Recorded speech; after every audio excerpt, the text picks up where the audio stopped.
আসসালামু আলাইকুম। আমি ছোট সংসার চ্যানেল থেকে নতুন আরেকটি ব্লগ নিয়ে চলে এসেছি।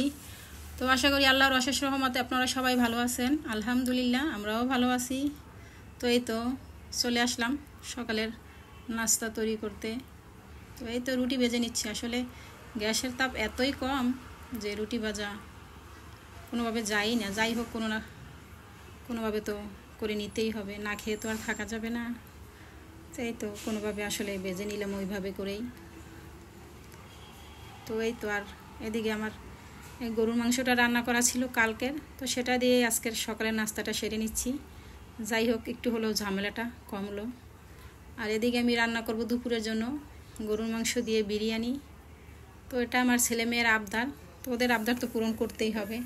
একটু ঝামেলা হলেও ওদের খুশির জন্য করতেই হবে। আর বাচ্চারা একটু বিরিয়ানিটা বেশি পছন্দ করে, কেন জানি না। আর এই তো আমার ঘরে থাকা মশলা দিয়েই আমি বিরিয়ানিটা করব।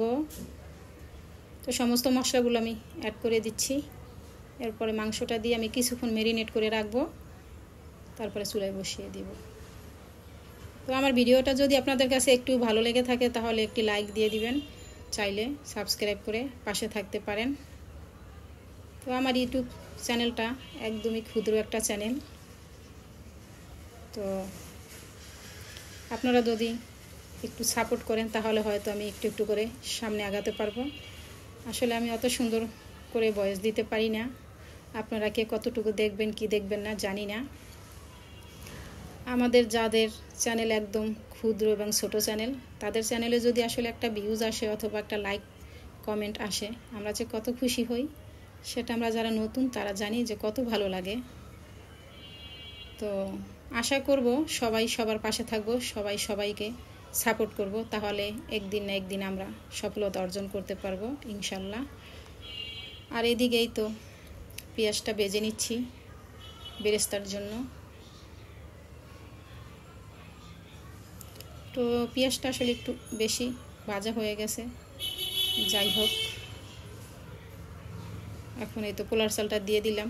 পোলার চালটা ভেজে তারপরে আমি পানিটা দিয়ে দিব।